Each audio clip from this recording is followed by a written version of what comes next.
ದೋಣಿಯ ಬಲಗಡೆ ಬಲೆ ಬೀಸಿರಿ, ಮೀನುಗಳು ಸಿಗುತ್ತವೆ.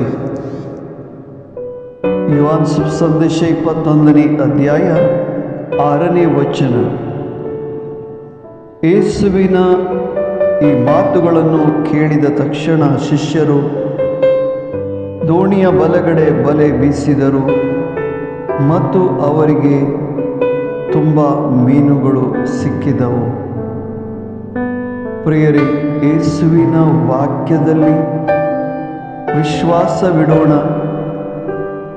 ವಾಕ್ಯದ ಆಸರೆಯನ್ನು ಹೊಂದೋಣ ಮತ್ತು ಅವರ ಆಶೀರ್ವಾದಗಳನ್ನು ಪಡೆಯೋಣ. ಆಮೆನ್.